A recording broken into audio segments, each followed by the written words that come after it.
রমজানে আপনাদের ভয়াবহ বিপদ অপেক্ষা করছে। বলতে পারেন যে ভবিষ্যৎবাণী করে গেল নাকি?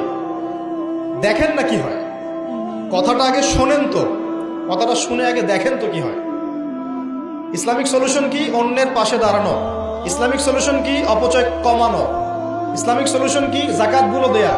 যখন ধনীরা জাকাতগুলো দেয়া শুরু করবে তখন দরিদ্রর পেটে গিয়ে ভাত পড়বে।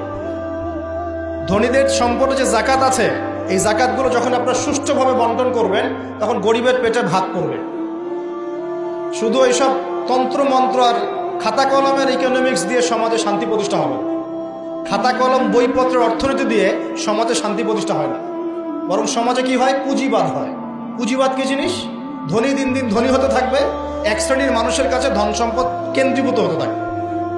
এক শ্রেণীর নির্দিষ্ট একটা শ্রেণীর কাছে ধন সম্পদ কক্ষিগত হতে থাকবে, বাকিদের রক্ত চুষে চুষে এরা বড়লোক হবে। এখন এই সবার রক্ত চোষা সুদভিত্তিক অর্থনীতি চলছে সারা বিশ্বে। এগুলো খাতা কলমের অর্থনীতি। বাস্তবের অর্থনীতি এমন হওয়া উচিত, ধনী যারা আছেন তাদের সম্পদের যে জাকাত আসবে, এই জাকাতটা দরিদ্রদের মধ্যে বন্টন করতে হবে। যদি এটা করতে পারতেন সমাজের সবাই 3 বেলা খেতে পারতো, না খেয়ে মরতো না। কে শুনবে কার কথা? এগুলো তো বললেও সমস্যা, করলেও সমস্যা। কারণ আমরা বললে হয়ে যাব ধর্মান্ধ, আর যদি মুসলিমরা করে তারা হয়ে যাবে সন্ত্রাসী। আশ্চর্য একটা অবস্থা। সারা বিশ্বে যারা একনিষ্ঠভাবে ইসলাম পালন করতে চায় ওদেরকে সারা বিশ্বে মৌলবাদী বলে প্রচার করা হচ্ছে। অথচ সমাধান কিন্তু এখানে। এই যে আমার হাতে যে কিতাবটা দেখছেন, এই কিতাবের মধ্যে আল্লাহ পাক সমস্ত বিষয়ের সমাধান নাজিল করেন নাই? এটা মুখে বলছেন ঠিক, কয়জন বিশ্বাস করে কথা?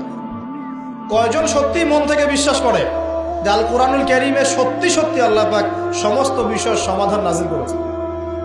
আজকে জুমার দিনে সূরা কাহফ করতে হয়, তাই না?